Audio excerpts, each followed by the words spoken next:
అలా కాదమ్మాయి. జానకి అన్న పేరు, సీత అన్న పేరు పెట్టుకున్న మహిళ దుఃఖపడుతుంది అని అంటారు లోకంలో. అవును. శివుణ్ణి పూజించే వాళ్ళు దుఃఖపడతారు అని చెబుతున్నారు ఈనాటి కాలంలో. ఎందుకని? వైష్ణవం విశిష్టాద్వైతం ఆకర్షణీయంగా ఉంటుంది. ఓకే. వైష్ణవంలో నామాలుంటాయి, పులిహోరలుంటాయి, షొండెలుంటాయి, పెరగన్నాలుంటాయి, ఇంకా లడ్డూ లాంటి సమస్యలుంటాయి. అదొక ప్రపంచం, అంతే. అదొక ఆకర్షణ. శివుడి వద్ద నైవేద్యాలే లేవు. అంత నీళ్లు పోయండి, ఇంత పత్రి వేయండి, అంత భస్మం పూసుకోండి, ఓ రుద్రాక్షతో ఓ నమ శివాయ అనండి, అయిపోయింది. శివుడు కళ్ళు మూసుకుంటాడు, ఆయన నైవేద్యాలు లేవుగా భృగు మహర్షి శాపం కారణంగా. కనుక వైష్ణవం ప్రాబల్యంతో శివుని పూజించారా కష్టాలు వస్తాయి. శివుడు శ్మశానవాసి అనే వాదనలు లోకంలో పెరుగుతున్నాయి. ఇది తప్పు.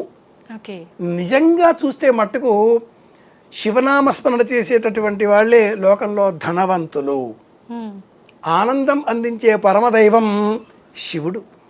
నాకేమక్కర్లేదు, ఎంత ఆనందంగా ఉంటాడో. నా వద్ద ఉంది, ఎలా కాపాడుకోవాలి, దుఃఖంతో ఉంటాడు. నా వద్ద ఎంత ఉందో అంత తృప్తి, అది శివలక్షణం. ఒక మహిళ, విష్ణువు ఇల్లాలు లక్ష్మీదేవి, రామావతారంలో సీత. ఒకే వ్యక్తి రావణుడు.